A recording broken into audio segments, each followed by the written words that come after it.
გასული, მადლობა რომ ხართ ჩვენი სტუმარი. ცხადე ერთ-ერთი მთავარი თემა, რომელიც ბოლო წელიწად ნახევარია ქართულ პოლიტიკას, ესე ვთქვათ, ლეიტმოტივად გასდევს, არის კანდიდატის სტატუსი. მიუხედავად იმისა, ვეთანხმებით თუ არა ამ თემის ესოდენ მაღალ, ასე ვთქვათ, რეგისტრში აწევას, ხო? ანუ ზოგადად შეიძლება თუ არა კანდიდატის სტატუსს ამხელა მნიშვნელობა კონდეს ქვეყნის შიდა პოლიტიკურ საკითხთან. ამის მიუხედავად ის ერთ-ერთი წამყვანი თემა ამ ბოლო პერიოდის ქართულ პოლიტიკაში და სავარაუდოდ ეს ასეც იქნება ვიდრე 2024 წლის არჩევნებამდე. მიუხედავად იმისა, თუ რა გადაწყვეტილებას მიიღებს ევროკავშირი კანდიდატის სტატუსის მონიჭებასთან მიმართებაში, ხო? თუმცა ვიდრე ამ თემაზე გადავიდოდეთ, იმიტომ რომ ცხადია ხა ყველაფერს რაზეც ჩვენ ვისაუბრებთ, ეს საკითხი ასევე იქნება, ასე ვთქვათ, რაღაც გარკვეულ კავშირში. არსებობს სხვა თემები, რომელიც აი ამ პოლიტიკურ ბოლო, ესე ვთქვათ, სექტემბრის მას შემდეგ, რაც ზაფხულის, ესე ვთქვათ, რაღაც გარკვეული პაუზის შემდეგ პოლიტიკური ცხოვრება განახლდა, საკმაოდ ცხელი სექტემბერი გამოდგა ამ თვალსაზრისით. პირველი ალბათ იყო ეს პრეზიდენტის იმპიჩმენტის საკითხი. ქალბატონი პრეზიდენტი ამჟამადაც არ იმყოფება საქართველოში, თუმცა ეს უკვე მისი კერძო ვიზიტებია, რამდენიცაც ვიცი, ხო? და არა ვთქვათ სახელმწიფო ვიზიტები, რომელზეც მას ესაჭიროება ხელისუფლების მხრიდან თანხმობა, ხო? მოდით ეს შევხედოთ ამ საკითხს. გასაგებია თქვენი კომენტარები რამდენიმე ყველას მოსმენილი გვაქვს იმასთან დაკავშირებით, რომ არ გჯერათ, რომ იმპიჩმენტის საკითხის შესაძლებელია ბოლომდე მივიდეს, იქიდან გამომდინარე, რომ 100 ხმა სჭირდება ამას ყველაფერს, მაგრამ პირობითად თუ ავიღებთ, რომ საკონსტიტუციო სასამართლომ დააკმაყოფილა ის, ასე ვთქვათ, ეს მიმართვა და დაადგინა, რომ პრეზიდენტმა კონსტიტუცია დაარღვია. მაგრამ პარლამენტმა ვერ მიიღო იმპიჩმენტის, ვერ დაუჭირა მხარი, ასე ვთქვათ, პარლამენტში არ ეყო ხმები ამ ყველაფერს. შემდეგ როგორ გრძელდება პოლიტიკური ცხოვრება, როდესაც ასე ვთქვათ, საკონსტიტუციო სასამართლოს მიერ დადასტურებულად ვიცით, რომ პრეზიდენტმა კონსტიტუცია დაარღვია. მოგესალმებით, დიდი მადლობა მოწვევისთვის, თელემაყურებელს მივესალმები. პირველ რიგში ევროკავშირს ვიტყვი ორ სიტყვას. რეალურად სამცხოვრეთ ეს თემა გამოიყენება პოლარიზაციის დამატებით გაღვივებისთვის, საკითხი, რომელიც წესით უნდა ყოფილიყო რაღაც საფუძველი გაერთიანებისთვის, რაღაც იდეის გარშემო. კანდიდატის სტატუს გულისხმობთ. რა თქმა უნდა, სტატუს გულისხმობ და ყოფილიყო რაღაც საფუძველი თითქოს გაერთიანებისთვის. ხედავთ, რომ გამოიყენება როგორც ერთგვარი ინსტრუმენტი, შიშველი ინსტრუმენტი პოლარიზაციის შემდგომი გაღვივებისთვის, რაც არის ძალიან ცუდი. რომ არ ყოფილიყო ეს თემა, თეორიულად რომ წარმოვიდგინოთ დღის ეს რიგში, პოლარიზაციის ხარისხი იქნებოდა თვისებრივად უფრო ნაკლები. ეს შეიძლება თამამად ითქვას. მთელი ეს, ასე ვთქვათ, კამპანიები, რაც არის დაკავშირებული ხელისუფლების დელეგიტიმაციის მცდელობასთან და ეს შემდეგ მთლიანად აგებულია ამ კანდიდატის თემაზე, რაც ძალიან ცუდია, ანუ ინსტრუმენტალიზაცია ხდება ამ თემის იმისათვის, რომ პოლარიზაცია გაღვივდეს, ეგრეთ წოდებული პოლარიზაცია ჩვენს ქვეყანაში, რასაც სინამდვილეში ეწოდება რადიკალიზაცია. ეს არ არის პოლარიზაცია, პოლარიზაცია მე მგონია რომ არის მოგონილი ტერმინი, სინამდვილეში რასაც უწოდებენ პოლარიზაციას, რეალურად არის სწორედ რადიკალიზაცია, რასაც ცდილობს რადიკალური ოპოზიცია.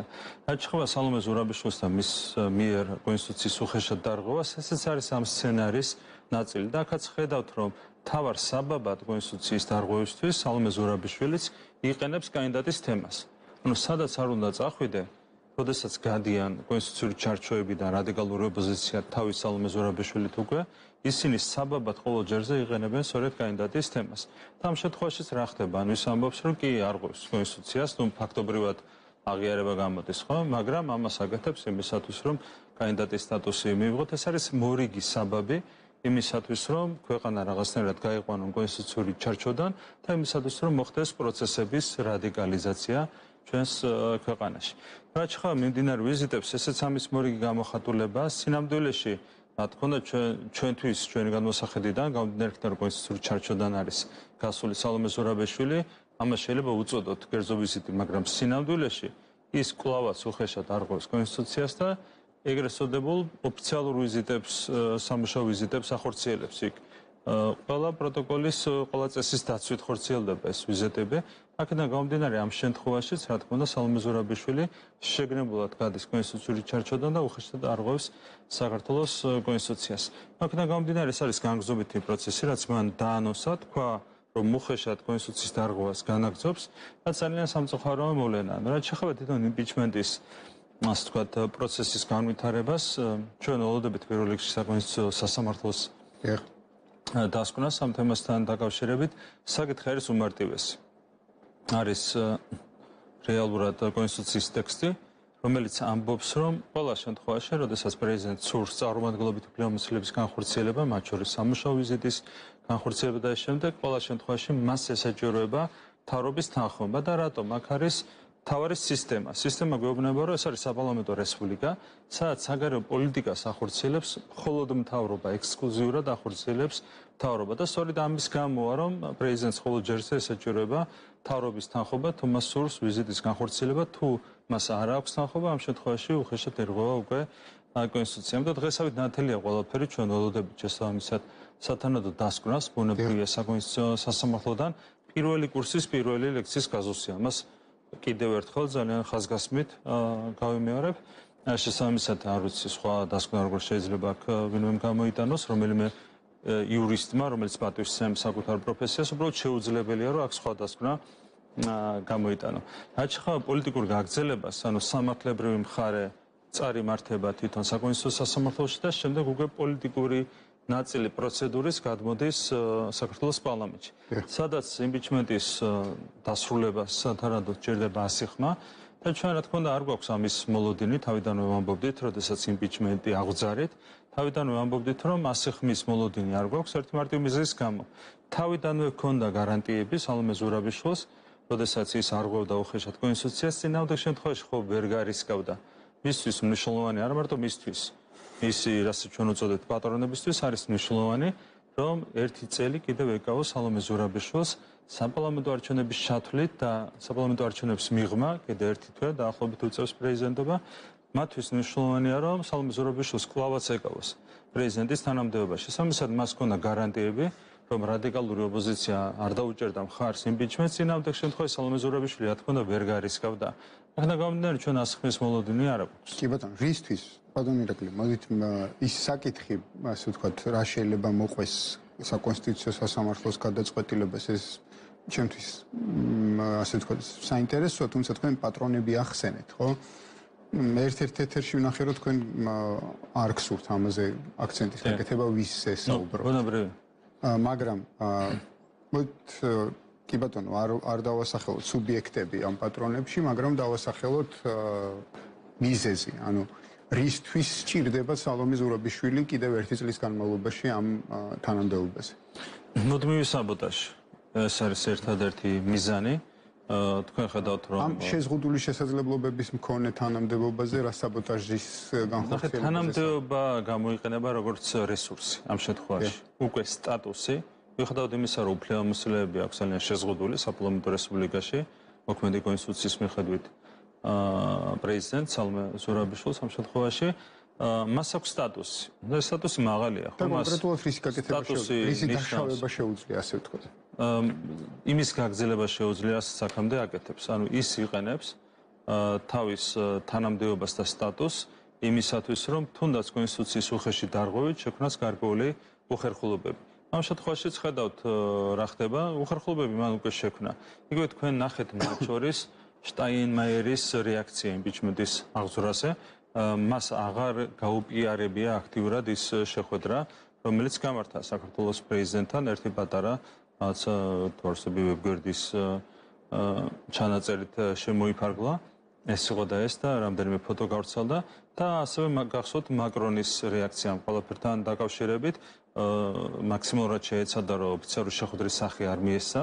იეცა იმ შეხვედრის, რომელიც შედგა სალომე ზურაბიშვილთან და სადღაც ეზოში ჩაწერა ერთი ვიდეო, რომელიც შემდეგ გავრცელდა. ხო, ანუ მაქსიმალურად ცდილობენ, რა თქმა უნდა, ევროპელი ლიდერები, რომ ეს უხერხულობა ბოლომდე მაინც არ შექმნან, ანუ ნაწილობრივ მაინც დაასრულონ, თუმცა უხერხულობა მაინც სახეზეა, იმიტომ რომ პრეზიდენტი ყველა შემთხვევაში, როდესაც ხდება პრეზიდენტის რანგში სხვა პრეზიდენტს, სხვა ქვეყნის პრეზიდენტს, ის ახორციელებს არამადგილობით უფლებამოსილებს და ამას აკეთებს კონსტიტუციის დარღვევით, რაც ესმით ბუნებრივია.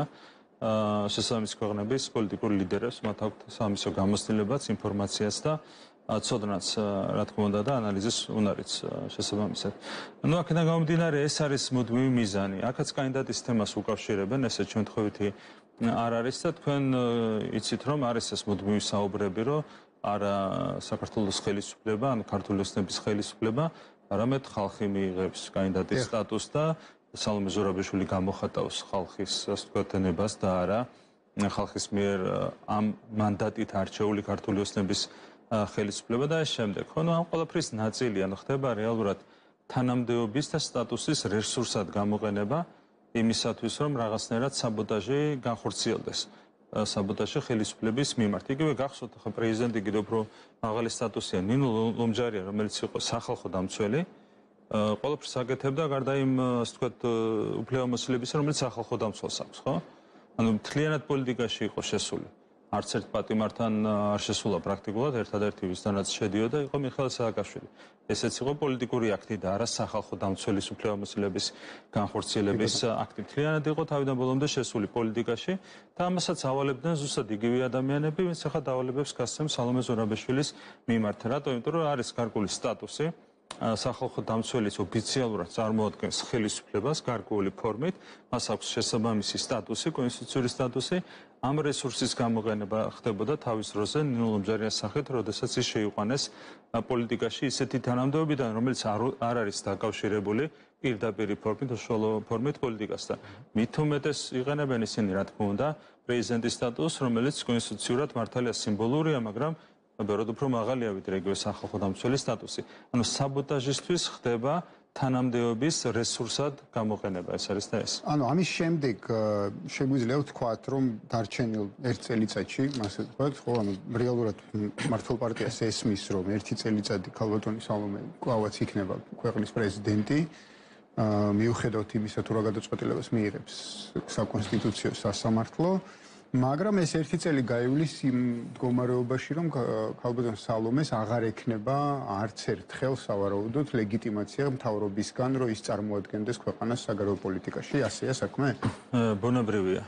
და ამას აქვს კიდევ ერთი მიზეზი, როდესაც ჩვენ იმპიჩმენტი ავხსარით, როდესაც იმპიჩმენტს აღსრავს კონკრეტული სუბიექტი, ხო, ამ შემთხვევაში ეს არის მართველი გუნდი და მართველი გუნდი მოიცავს, რა თქმა უნდა, მთავრობასაც, საპარლამენტო უმრავლესობასაც, ყველა იმ განშტოებას ხელისუფლების, სადაც ჩვენ ვართ წარმოდგენილი. ასე დროს ეს არის პოლიტიკური განაცხადიც, რომ ჩვენ კონკრეტულ ადამიანს თანამდებობის ღირსად არ მივიჩნევთ. ანუ ჩვენ რატომ მიმართეთ საკონსტიტუციო სასამართლოს, მოვველით იმას, რომ ეს ფაქტი დადგინდება, არ შეიძლება პრეზიდენტი იყოს ადამიანი, რომელიც უხეშად არღვევს კონსტიტუციას. შესაბამისად, ჩვენთვის ის უკვე აღარ არის ღირსი, რომ განახორციელოს საპრეზიდენტო უფლებამოსილები.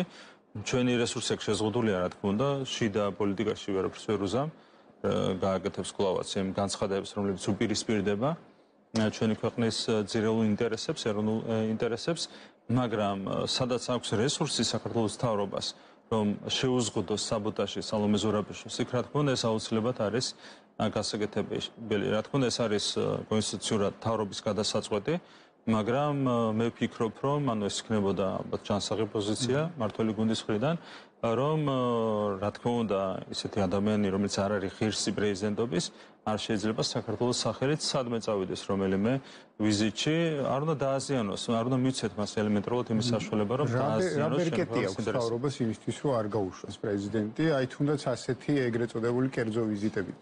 ან მთავრობას აქვს იმის ბერკეტი, რომ თავად საკუთარი ხელით არ განახორციელოს ეროვნული ინტერესების დაზიანების ლეგიტიმაცია. საბოტაჟის ლეგიტიმაცია არ განახორციელოს. ეს არის მთავრობის ბერკეტი, რაც მას კონსტიტუციურად აქვს მინიჭებული. თუ კონსტიტუცია, თუ საკონსტიტუციო სასამართლო დაუბრუნდეთ იმ კითხვას, თუ საკონსტიტუციო სასამართლო აკმაყოფილებს, ასე ვთქვათ, ამ მიმართვას, ანუ სარჩელი ქვია ამას, წარდგინებას თუ აკმაყოფილებს საკონსტიტუციო სასამართლო, მე რა ხდება? ანუ მე როგორ ხდება ეს ურთიერთობა, როგორ გრძელდება? პროცედურას რაც შეეხება ჯერ ფორმალურ ხარეს შევეხები და მე უკვე მატერიალურს. ფორმალურს რაც შეეხება, ორი კვირის განმავლობაში პარლამენტში კენჭი უნდა იყაროს. იმპიჩმენტის საკითხს. და ანუ კიდევ ერთხელ გამიმერებ, რომ ჩვენ მოლოდინია ეს არის ფორმალური ხარი. თუმცა რა თქმა უნდა სისტემისთვის და მათ შორის მმართველი გუნდისთვის ბუნებრივია სალომე ზურაბაშვილი რჩება პრეზიდენტად, რომელმაც უხეშად არაერთ გზის დაარღვია კონსტიტუცია. და ჩვენთვის რა თქმა უნდა ის არ არის ღირსი პრეზიდენტი, ანუ ამ თანამდებობის ღირსი, ასე ვთქვათ, პირი და ამ ლოგიკით გაგრძელდება რა თქმა უნდა ურთიერთობა. ჩვენ ხედავთ, რომ ის ყოველდღიურ რეჟიმში ცდილობს დააზიანოს ჩვენი ქვეყნის ეროვნული ინტერესები. როდესაც ჩვენ ვართ კანდიდატის სტატუსის მოლოდინში და ამ პირობებში სალომე ზურაბაშვილი პრაქტიკულად რეგულარულად საუბრობს იმაზე, რომ მხოლოდ ფორმალურად სრულდება ევროკავშირის მოთხოვნები, შესაბამისად გამოდის, რომ არ უმსახურებთ კანდიდატის სტატუსთან შემდეგ, ეს რა თქმა უნდა ნიშნავს პირდაპირ საბოტაჟს. ანუ ვართ მოლოდინში, კონკრეტული სტატუსის მოლოდინში, რის გარშემოცლა ვის არის ეს ქვეყანა, წელიწად ნახევარია და ამ ფონზე სალომე ზურაბაშვილი აცხადებს, რომ ჩვენ რეალურად არ უნდა მოგვენიჭოს კანდიდატის სტატუსი. სხვას არაფერს ნიშნავს მისი განცხადება იმასთან დაკავშირებით, რომ ხელისუფლება მხოლოდ ფორმალურად ასრულებს ევროკავშირის მოთხოვნებს. ასეთი რამ სოროსის ფონდსაც კი არ უთქვამს. თქვენ ნახეთ, რომ ორი პუნქტი სოროსის ფონდმაც კი ჩაგვითვალა შესრულებულად. ანუ ფორმალურად ასრულებს სოროსის ფონდის კი არ ამბობს, ხო, წარმოიდგინეთ. და ამას ამბობს სალომე ზურაბაშვილი. პირდაპირ გამოვიდა პარლამენტის ტრიბუნიდან ეს განაცხადა. მხოლოდ ფორმალურად ასრულებთ, როგორ შეიძლება მოგვენიჭოს კანდიდატის სტატუსი. და ამ გზავნილით, როცა დადის ის ევროკავშირის ქვეყნებში, რა თქმა უნდა ეს არის პირდაპირ იმის საბოტაჟი, რაც არის დაკავშირებული ჩვენს ეროვნულ ინტერესებთან. ჩვენთვის თავარი რატომ არის კანდიდატის სტატუსის მიღება? პირველ რიგში იმიტომ არის, რომ დამშვიდეს ეს ქვეყანა. კიდევ ერთხელ გავიმეორებ, რომ კანდიდატის სტატუსი გამოიყენება წელიწად ნახევარია რადიკალიზაციისთვის. და თუ ვინმეს არ უნდა რომ კანდიდატის სტატუსი მიიღოს საქართველოს, ეს არის სწორედ ის ძალები, რომელსაც სურთ რადიკალიზაციის გაგრძელება. ეს რომ რადიკალურ ოპოზიციას უნდა, ეს გასაგებია, ვიცით ამდენი ხანია, ამისთვის იხწვიან, მაგრამ ამაში თუ ასე ცხადდა და ღიად ჩაერთვებოდა სალომე ზურაბაშვილი, ალბათ ვერს არ ქონდა ამის მოლოდინი, მაგრამ ჩვენ ქონდა გარკვეული ინფორმაცია ამ ყველაფერზე და საბოლოო ჯამში ეს ასეც მოხდა. კი ბატონო, თქვენ ახსენეთ რადიკალიზაციის სურვილი. მაგრამ აქ მიჩნდება კითხვა, არსებობს რადიკალიზაციის პოტენციალი, ასე ვთქვათ. ამ გულისხმობ მათ შორის სუსის განცხადებას, თქვა. ჩვენ უნდა ვიყოთ ფრთხილად. რისკები ყველა შემთხვევაში არსებობს. ერთი მხრივ ყველა ამბობს, რა თქმა უნდა, რომ დღევანდელი ოპოზიცია არის უკიდურესად დასუსტებული. და ეს თითქოს იძლევა დამშვიდების საშუალებას, მაგრამ ჩვენ თავს ვერ დავიმშვიდებთ. მათ შორის იმის გამოც, რომ ეს სისუსტე ხშირად მეტ რისკს შეიცავს ხოლმე. როდესაც სუსტია ადამიანური ბუნებაც ასეთია და ადამიანთა ერთობის ბუნებაც ასეთია, ხანდახან სისუსტის პირობებში უფრო საშიში შეიძლება გახდეს ადამიანი, უფრო ადვილად შეიძლება გაისრულოს მაგალითად, უფრო რადიკალურ ნაბიჯს შეიძლება უფრო მარტივად წავიდეს, ვიდრე სხვა შემთხვევაში. ხო, ანუ ხანდახან სუსტი უფრო მძიმე დანაშაულზეც მიდის ხოლმე, ვიდრე ძლიერი ადამიანი. ხო, ეს ადამიანური ბუნებაა. ამიტომ სისუსტემ არ უნდა დაგვამშვიდოს.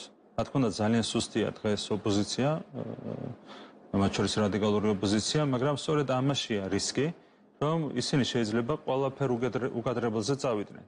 და ამიტომ არ უნდა ვიყოთ ჩვენ ზედმეტად დამშვიდებული და ყველა სცენარისტვის უნდა ვიყოთ მზად, მათი ნებისმიერი სცენარისტვის და ყველაფერი შეიძლება, რა თქმა უნდა, სათანადო პრევენციული ზომების მიღება.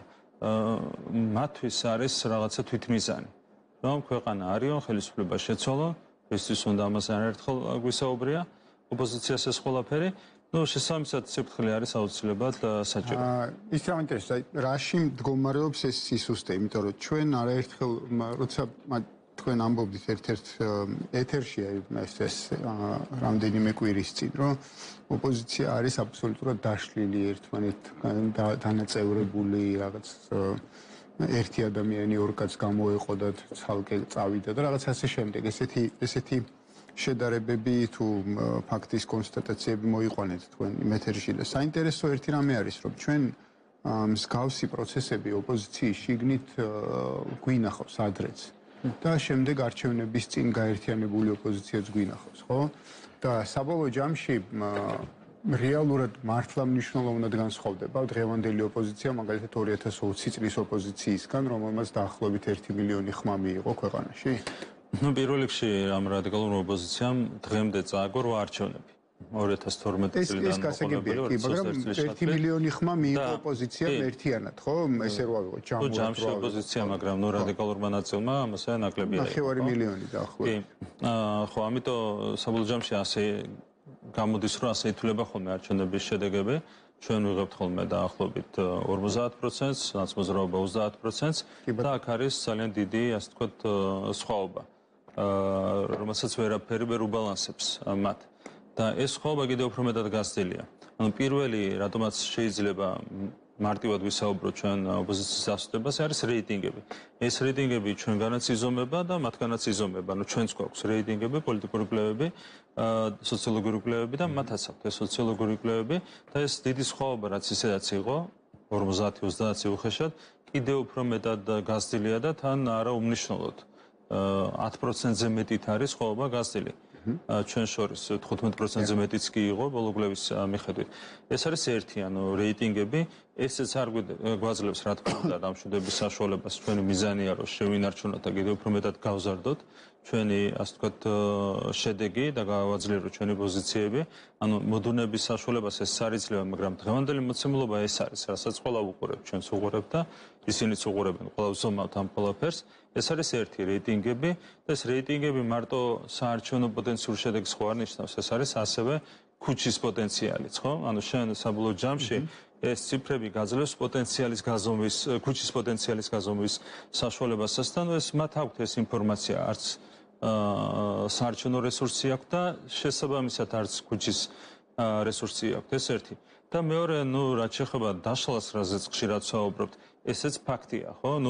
ასეთი არასდროს არ ყოლია რაღაც არც წარჩინებული და არც გამოსაჩენი ლიდერი ნაცმოძრაობას და რადიკალურ ოპოზიციას, მაგრამ დღეს როცა მათი მთავარი პოლიტიკური პარტიის თავმჯდომარე არის ხაბიიშვილი, მათი არაფორმალური ლიდერი არის კეზერაშვილი, ვაშაძე და ამ შემდეგ, ხო, აღარ გავაგრძელებთ თელ ამ სიას, ასეთი მძიმე მდგომარეობა ადრეც კი არ ქონდათ მათ. მიუხედავად იმისა, რომ არასდროს არ ქონდათ ასე ვთქვათ, კარგი მდგომარეობა თუნდაც ლიდერების კუთხით, მაგრამ დღეს კიდევ უფრო დამძიმებულია ეს ვითარება და რეიტინგებს, რა თქმა უნდა, ესეც განაპირობებს. ანუ ჯამში ბევრი ფაქტორია. კიდევ ერთხელ გავიმერებ, რომ რა თქმა უნდა, ჩვენ თავს ზედმეტად არ ვიმშვიდობთ, პირიქით, ჩვენ გვჭირდება სრული კონცენტრაცია და მობილიზაცია, მაგრამ დღევანდელ ქცევას ეს ყველაფერი განაპირობებს. მათ თვითონვე იციან, რომ აქვთ უგიდურესად შემცირებული რეიტინგი, არიან დაშლილები, მოშლილები და სწორედ ასეთ დროს ამ სისუსტის ფონზე შეიძლება წავიდნენ ნებისმიერ უკადრებელ ნაბიჯზე. მათ შორის იცით თქვენ სხვადასხვა ქვეყანაში როგორ განვითარდა რევოლუციური პროცესები, ხო?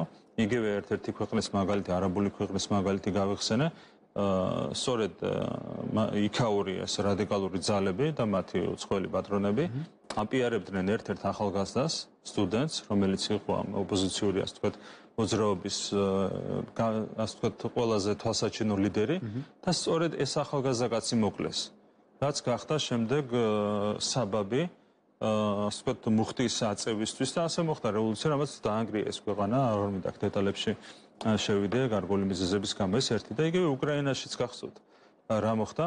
პირდაპირ ხა იქ აღარ მინდა ახაც დეტალებში შევიდე, მაგრამ პირდაპირ ხალხს ხოცავდნენ იმისათვის, რომ მუხტი გაძლიერებულიყო საბოლოო ჯამში და ამ პროცესებმა სამდამდეც მიიყვანა უკრაინა, ამასაც ვხედავთ. ეს არის რეალურად გასათვლელი.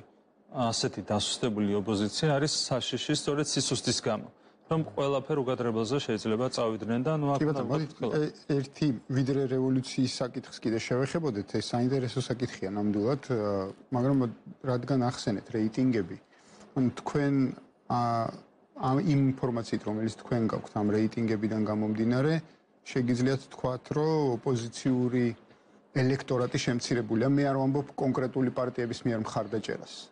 ოპოზიციურ ელექტორატზე ვამბობ, ხო, ანუ დაახლოებით ოპოზიციურად განწყობილი ამ მომრჩეველი 2020 წელს იყო მილიონამდე ადამიანი, ხო? დღეს რა მოცემულობა გვაქვს იმ რეიტინგებში? ჩვენს მიერ ჩატარებული კვლევების თანახმად, ეს არ არის პარტიის მიერ ჩატარებული კვლევები, ჩვენ დაკვეთით ჩატარებული კვლევების გვაქვს საუბარი. ბოლო წელიწად ნახევარია 50%-ს არ ჩამოცილებულ ვართ არც ერთხელ. ანუ რამდენიმე კვლევა ჩავდარდა და არც ერთხელ არ ქონია 50%-ზე დაბალი მაჩვენებელი 50%-ს კარგად იყო აცილებული ჩვენი მაჩვენებელი. რაც მათ შორის განპირობებულია იმით, რომ ოპოზიციური ელექტორატი ვეღარ ხედავს საკუთარ არჩევანს ოპოზიციის შიგნით. ანუ ჩვენ ნაწილობრივ არის ჩვენი ასე ვთქვათ ამორჩეულის რაოდენობაც გაზრდილი, მაგრამ ასევე შემცირებულია ოპოზიციური ელექტორატის რაოდენობაც, იმიტომ რომ უბრალოდ ხედავენ ხა ხაბეშვის იმაზე ნაკლები აძლევს ხმას, ვიდრე თავის დროზე თუნდაც მელიას აძლევდა. წარმოიდგინეთ, რამძიმე არჩევანია, ხო ერთ ხარეს არის ერთი უბედურება, მეორე ხარეს ამაზე მეტი უბედურება, მილიაზე მეტი უბედურება, როგორ შეიძლება წარმოიდგინოს კაცმა, მაგრამ არის ხაბეიშვილი გამოჩნდა, შესაბამისად ხაბეიშვილს იმაზე ნაკლებიც კი აძლევს ხმას, ვიდრე თუნდაც მელიას აძლევდა, შესაბამისად იქაც არის შემცირებული რეიტინგი, აქედაც არის რეიტინგი გაზრდილი და საბოლოო ჯამში ეს იძლევა ამ გაზრდილ სხვაობას, რაც არის ჩვენსა და ნაცმოძრაობას შორის, პარტია ნაცმოძრაობას შორის და ჩვენსა და ზოგადად რადიკალურ პოზიციას შორის. მე მესმის ქართულ პოლიტიკაში და არა მხოლოდ ქართულ პოლიტიკაში, ესე იგი, ესე ეგრეთ წოდებული ახალი შემომსვლელების newcomers რო ეძახიან, ეგეთი შემთხვევები თითქმის მინიმუმამდეა ხოლმე დასული, მაგალითად იტალიის რამდენიმე წლის წინანდელ არჩევნებში იყო, რომ ხუთი ვარსკვლავის პარტია უცებ გაჩნდა და საიდანღაც და უცებ შემოვარდა პოლიტიკაში და საკმაოდ ისეთი შედეგი დადო და ასე შემდეგ. ესეთი რაღაცებით ხდება ხოლმე. მატეო სალვინის პარტიამაც ესეთივე შედეგი დადო.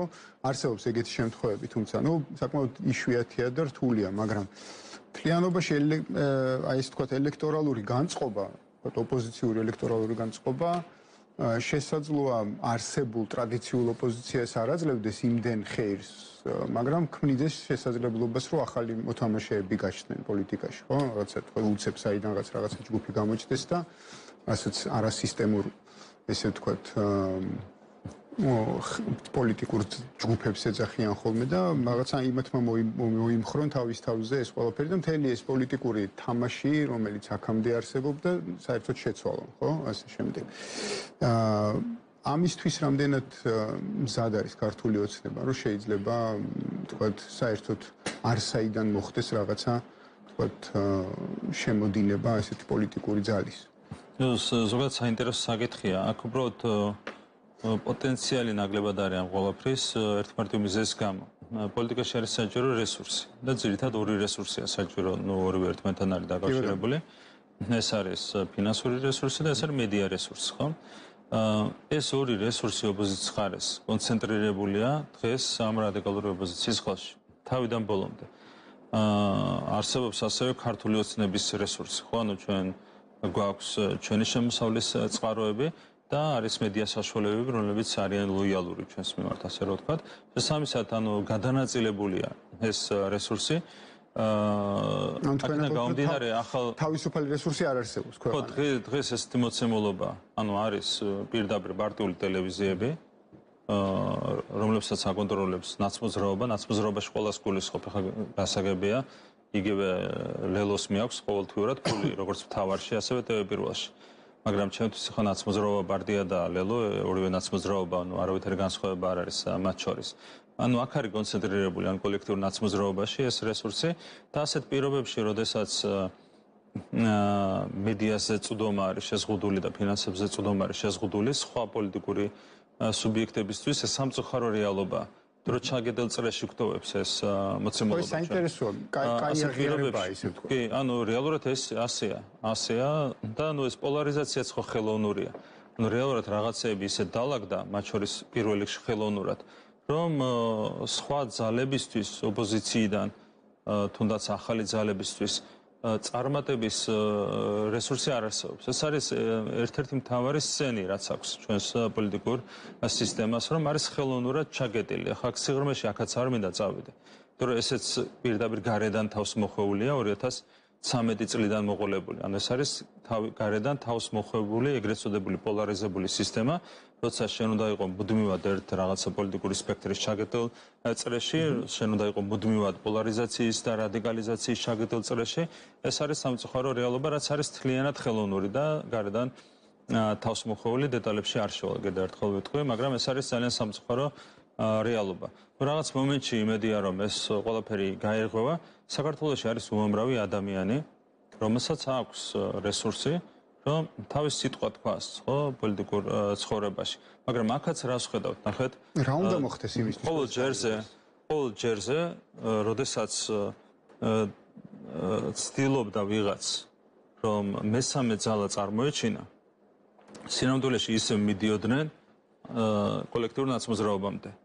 რატომ? იმიტომ რომ ერთი და იგივე სცენარისტი ყავს ამ ყველაფერს. პირველი გახსოვთ 2020 წელს იყო ლელო, ანუ მესამე ძალად შემოგთავაზეს ლელო. ეხლა ლელო როგორ შეიძლება მესამე ძალად შესთავაზოს საზოგადოებას, როცა ყველამ ვიცით თავის დროს ჯერ კიდევ რაც ხელისუფლებაში იყო ნაცმოძრაობა, მათი და ხაზარაძის კავშირები. ხო, აქაც დეტალებში აღარ მინდა შევიდე თავის ბიზნესის რეგეთში მონაწილეობით და ასე შემდეგ. ეს ერთი. და ნუ ლელო ცადეს რომ გაესაღებინათ მესამე ძალად, ჩავარდა ეს გეგმა, რატომ? იმიტომ რომ პატარა ქვეყანაა, ყველაფერს რო თავი დავანებოთ და საზოგადოებამ ყველაფერი იცის. ამიტომ ცდილობდნენ რომ რეალური ნაცმოძრაობა გაესაღებინათ მესამე ძალად, ნუ ჩავარდა, არ გამოვიდა. ამის შემდეგ იყო უკვე გახარიას პარტია, აქ მეტი პოტენციალი იყო, რატომ? იმიტომ რომ გახარია იყო ჩვენი გუნდიდან წასული პრემიერ-მინისტრი, ის ავრცელებდა ჭორებს, რომ იყო ბიზინა ივანიშვილის პროექტი და ასე შემდეგ. ამაში ხელს უწყობდა ნაცმოძრაობის პარტიული ტელევიზიების მთელი სპექტრი, პირდაპირ ეს ასე ვთქვათ მესიჯი მიდიოდა საზოგადოებამდე მათი ტელევიზიებიდან, რომ სინამდვილეში გახარია თითქოს იყო ბიზინა ივანიშვილის პროექტი, აქაც ვერ მოატყუეს. მიუხედავად იმისა, რომ უფრო ადვილი იყო გახარიათი მოტყუება, ვიდრე ლელოთი მოტყუება, აქაც კი ვერ მოატყუეს. ქართული საზოგადოება საბოლოო ჯამში აიღო ამ თავის პირველ არჩევნებზე 7%, საიდანაც ჩვენი იყო დაახლოებით რეალურად 9-ვარი რა, სორ ანალისტ თუ გავყვებით. ამიტომ ესეც რეალურად ჩავარდა. აქ თავი პრობლემა რა არის, რომ ხელოვნურად ცდილობენ აქაც კი, რომ საზოგადოებას შეასაღონ ისეთი მესამე ძალა, რომელიც სინამდვილეში არის ამ კოლექტიური ნაცმოძრაობის გაგრძელება. ვინ არის სცენარისტი? ნუ იგივე ძალები, ხო, ჩვენ ხშირად საუბრობთ გლობალურ რომის პარტიაზე, აქ არ ვაკონკრეტებთ, მაგრამ გულისხმობთ რა თქმა უნდა კონკრეტულ სუბიექტებს და ძალებს ამ ყველაფერში, რომლებიც ძალიან მძიმე როლს ასრულებენ ზოგადად საერთაშორისო პოლიტიკაშიც. ის რომ ზოგადად არასწორი მიმართულებით ვითარდება მოვლენები, იგივე ამერიკაში, ევროკავშირში და ასე შემდეგ, ამაში ვიღაცების ხელი ურევია. ეს ვიღაცები ფარული ხალხი ხო არ არის, ხო, ანუ რეალური ადამიანები არიან და რეალურ საერთოდ ვერ შევალ ძალაუფლებას ფლობენ, ხო? ძალიან ესეთი უხერხული თემაა და აქ საერთოდ ვერ შევალ დეტალებში. მიუხედავად იმისა, რომ ჩვენ დეტალებზე გვაქვს საფუძვლიანი ინფორმაცია. გასაგებია. ხო, ანუ მოდით ესეთ საკითხს დავუბრუნდეთ მაშინ, ხო? ანუ მოცემულობა, რომელიც ახლა თქვენ დახატეთ და მე გეთანხმებით იმაში, რომ ჩვენი პოლიტიკური რეალობა არის საკმაოდ ჩაკეტილი და ის რაღაც გარკვეულ გახსნას საჭიროებს, ხო? ერთი საკითხია, რამ შეიძლება ეს გახსნას, ანუ რა შეიძლება მოხდეს ისეთი, რომელიც შეიძლება ეს ჩაკეტილი წრე გახსნას და შესაძლებლობა გაჩნდეს, არ ვიცი, ახალი მოთამაშეებისთვის იქნება ეს თუ უბრალოდ თქვათ ახალი პროცესისთვის და ასე შემდეგ. და მეორე საკითხია, რომ ამ ყველაფერში ცხადი ხდება, რომ თითქოს საარჩევნო პროცესში ოპოზიციას არ აქვს, თქვათ, რესურსი ხელისუფლების დამარცხების. და მაშინ რა სცენარი რჩება მას იმისთვის, რომ არა უბრალოდ დარჩეს პოლიტიკაში, იმიტომ რომ თუ რეალურად დავინახავთ ამ წრეს, რომელ წრეზეც თქვენი ლაპარაკეთ ამ ჩაკეტილ წრეზე, პოლიტიკაში ყოფნის პრობლემა ოპოზიციას არ აქვს. ხო, ანუ ჩაკეტილი წრეა, მას ისევე როგორც თქვათ მართლ პარტიას პოლიტიკიდან გავარდნის საფრთხე არ ემუქრება, ერთადერთი პრობლემა არის ის, რომ იქნება თუ არა ძალაუფლებაში. თუ მოუწევს, ესე ვთქვათ, ხანგრძლივ ოპოზიციაში ყოფნა, ხო? ანუ ეს საკითხი აქვს გადასაჭრელი და არა ის, რომ ვთქვათ, პოლიტიკაში თავს შეინარჩუნებს თუ ვერ შეინარჩუნებს. აქედან გამომდინარე, ძალაუფლების მოპოვების რა სცენარი რჩება მას და ის, ვთქვათ, რომელზეც სუსი ლაპარაკობდა, ის არის თუ არა ერთადერთი სცენარი. თუ სხვაც არსებობს. მთავარია, რომ ძირშივე არ დაუშვათ შესწომა და ეს იგივე პარტიები, პოლიტიკოსები არ განვიხილოთ დამოუკიდებელ სუბიექტებად.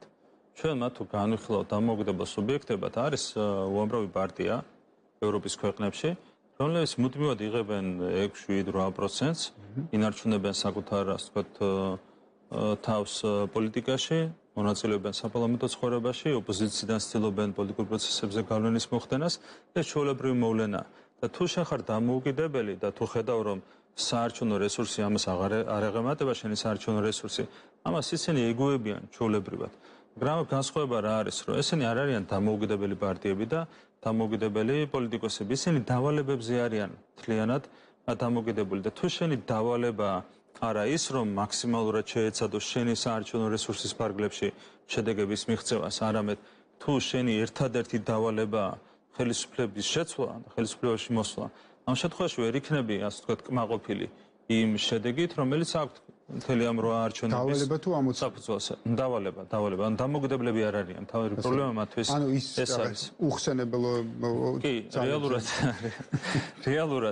რეალურად თქვენ გახსოვთ, როგორ წარიმართა პროცესები 2016 წელსაც იყო სერიოზული რისკები იმისა, რომ შეიძლება არ ეღიარებინათ არჩევნების შედეგები, მაგრამ მაშინ რა მოხდა? უკვე გაყოფის პირას იყო ნაცმოძრაობა და ბოკერიას ფრთა ეყოფოდა ნაცმოძრაობას, როგორც შედარებით მსხვილი, ასე ვთქვათ, განაყოფი. და აქედან გამომდინარე, ეს იყო შესანარჩუნებელი და საბოლოო ჯამში ამან გაამარტივა 2016 წლის შემდეგ მათი მხრიდან ლეგიტიმაციის აღიარება. ანუ სხვა თავის ტკივილიც ჰქონდათ და ამის გამო საბოლოო ჯამში ისინი შემოვიდნენ პარლამენტში და უზრუნველყოფილი იქნა პარლამენტის ლეგიტიმაცია. 2020 წელს გახსოვთ რა გამოიარეთ, ხო?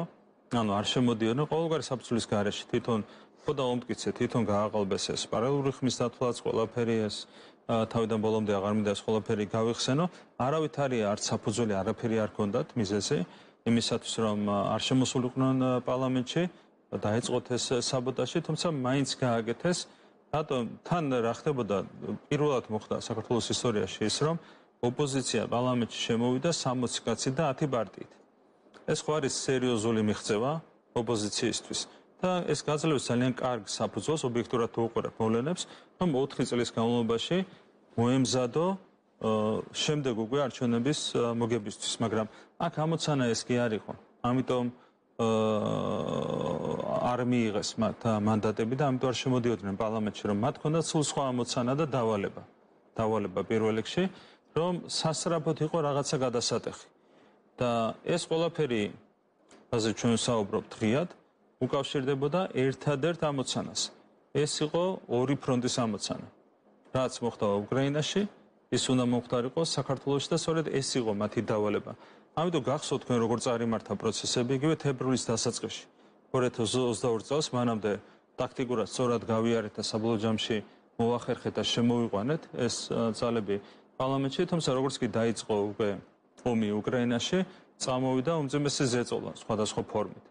და იგივე გახსოვთ ზელენსკის მიერ ელჩის გაწვევა მანამდე სანქციების დაწესების მოთხოვნა ეხლა თვითონვე უარყოფენ პერიოდულად უბრუნდებიან ამ თემას მაგრამ უკვე უწევთ იმის უარყოფა რომ თუნდაც თავის დროზე ითხოვდნენ სანქციების დაწესებას იმიტომ რომ მტკიცებულები დავდეთ რომ ეს ნიშნავდა ქვეყნის უბრალოდ ჩამოშლას ეკონომიკური თვალსაზრისით მინიმუმ 10%-იანი ვარდნა იქნებოდა ჩვენს ქვეყანას რაც იქნებოდა უბრალოდ უბედურება უმძიმესი სოციალური ფონი და ყველაფერი ძალიან მარტივად მივიდოდით ამ ყველაფრით მეორე ფრონტამდე და ეს იყო მათი მიზანი.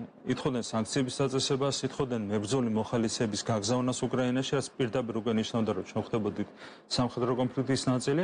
და ასევე შეგახსენებთ, რომ იმ დღეებში ზელენსკიმ სწორედ ამ ორი საფუძვლით გაიწვია ელჩი საქართველოდან. ეს იყო სანქციების არ დაწესება და ეს იყო მებრძოლი მოხალისეების არ გაგზავნა უკრაინაში. ამიტომ მე მინდა შეგახსენოთ, რამხელა ზეწოლა გამოვიარეთ ჩვენ განსაკუთრებით იმ პირველ დღეებში, როცა ომი დაიწყო. ერთ-ერთი მიზანი ჰქონდა მაშინ ამ ოპოზიციას, მათ უნდათ სასწრაფო წესით 2021 წელს ხელისუფლების შეცვლა, იმისათვის რომ თავის თავზე აეღოთ მეორე ფრონტის სცენარი, რაც ჩაეშალა. მოდით ისე უხსენებლებს დაუბრუნდეთ, თორემ სხვა პერსპექტივიდან, ხო? ანუ კანდიდატის სტატუსის მინიჭება არ მინიჭება რა ტიპის ინსტრუმენტია უხსენებელთა ხელში? ну ესეც პოლარიზაციის ინსტრუმენტია, ესეც განიხილებოდა. პოლარიზაცია ხო თავისთავადაც ინსტრუმენტია, ხო? ანუ პოლარიზაცია ესეც ინსტრუმენტია იმ ჩაკეტილი წრის შესანარჩუნებლად, ხო? და საბოლოო ჯამში ამ ჩაკეტილ წრეში რაღაცა მომენტში ცვლილების განსახორციელებლად, რომ ერთი შეცვალო მეორეთი, ხო? კი, ეს არის თამაში, რომ მუდმივად უნდა კონდეს დაჭიმული. თვითონ ეს კანდიდატის სტატუსი რა ტიპის ინსტრუმენტია. აი გარეს მუდმივად უნდა კონდეს დაჭიმული პოლიტიკური ვითარება იმისათვის რომ რაღაც მომენტში გაგიჩნდეს შანსი. და თქვენ გახსოვთ ივნისში როგორ წარიმართა პროცესები. ივნისში ჩვენ არ მოგვანიჭეს კანდიდატის სტატუსი, აბსოლუტურად უსამართლო იყო ეს გადაწყვეტილება, მიანიჭეს უკრაინას და მოლდოვას. უკრაინა გვერდზე გადავდოთ, მოლდოვას მიენიჭა სტატუსი, როდესაც მოლდოვა იმ მომენტში დღემდეა, მაგრამ იმ მომენტში იყო SNG-ს წევრი ქვეყანა, DST-ს წევრი ქვეყანა, კონსტიტუციაში ეწერა რომ არ უნდა ნატოს სანქციებზე ჩვენ რო გველაპარაკებიან. ეხაც გუშინ ლატვიის პრეზიდენტმა გააჟღერა ეს განცხადება, რომ სანქციები უნდა დაუწესოთო რუსეთს. მოლდოვას არ აქვს დაწესებული არავითარი სანქციები და ერთი რო კანდიდატის სტატუსი მიცეს და დღემდე არავის არ უხსენებია ეს. საერთოდ არავის არ უხსენებია ეს ფაქტი, რომ მოლდოვას დღესაც არ აქვს დაწესებული სანქციები რუსეთისთვის. ხო, რატო ხდება ეს, რომ იმის ყველანაირი სიფრთხილე გასაგებია, DST-ს ევროპაც კი გასაგებია. და ჩვენ იმას გვსაღვედორობენ, რა ვიცი, ელემენტარულ რაღაცა სავაჭრო ურთიერთობებს. და იგივე ლატვიის პრეზიდენტი რაღაცებს ლაბარაკობს. ახაც მინდა თქვა რა, რომ ნახეთ აბა ლატვიის სავაჭრო ურთიერთობები რუსეთთან. ლატვიის, რომელიც არის ნატოს წევრი ქვეყანა და ევროკავშირის წევრი ქვეყანა. ამიტომ აქ არის უსამართლობის ძალიან დიდი წილი ამ ყველაფერში. და მას საზოგადოებამ უნდა მიაქციოს ყურადღება. და ჩვენ რა ვიცი, იმედი გვაქვს, რომ კანდიდატის სტატუსი მოგვენიჭება, რაც დაასრულებს თელ ამ სპეკულაციებს და ამას თქვა დაზაბოლობას ხელოვნურს, რაც არის შექმნილი ამ თემის გარშემო. ეს ერთი, ასევე ჩვენ დიდი იმედი გვაქვს, რომ ახალი ელჩის პირობებში, ამერიკის ელჩის პირობებში ეს უხსენებელთა ინტერესებში, რომ დასრულდეს ეს ყველაფერი? ნუ რეალურად რაც შეიძლება ითქვას, თუ დაინახა ვიღაცამ, რომ უკვე დრო მოჭამა ამ თემამ იმ მიზნისათვის, რაც რისთვისაც გამოიყენებოდა თავიდანვე, ანუ რევოლუციური მიზნისთვის. ამ შემთხვევაში შეიძლება მარტივად იქნეს ეს გადაწყვეტილება მიღებული. ანუ თუ რევოლუციის პოტენციალი არის მინიმალური, შესაძლოა აზრიც არ ქონდეს ამ ინსტრუმენტის გამოყენება, ასეა საქმე? კი, წინააღმდეგ შემთხვევაში, ნუ რესურსი დიდი აქვს იმ ძალებს, რომლებზეც საუბრობთ. საკმარისია 27-დან ერთ ქვეყანაზე მოახდინო გავლენა და უკვე შენ არ მოგენიჭება კანდიდატის სტატუსი. ეს ცხადია, ანუ კანდიდატის სტატუსის მინიჭება, არ მინიჭებაზე ზემოქმედების ინსტრუმენტები რო აქვს ეს ჩემთვის გასაგებია. და მეორე ეს თვითონ ინსტრუმენტი რატო გაცვდა? ნახეთ, თავიდან ატყუებდნენ საზოგადოებას. მაშინ სპონტანურად წარმოვიდა ეს პროცესი. საზოგადოებას დღეს ისიც კი არ ახსოვს, რომ 28 თებერვალს შესთავაზეს უკრაინას კანდიდატობაზე განაცხადეს შეტანა. 28 თებერვალს, როცა 24-ში დაიწყო ომი, რუსული ტანკები იდგა უკვე კიევში. ობოლონის ოლქში, ანუ დღევანდელზე მძიმე ვითარებაც კი იყო, წარმოედგინეთ. კიევში იყვნენ შესული ობოლონის იმაში, უბანში, ოლქში. და ასეთ ვითარებაში უკრაინას თავაზობენ განაცხადის შეტანას წევრობაზე კი არა.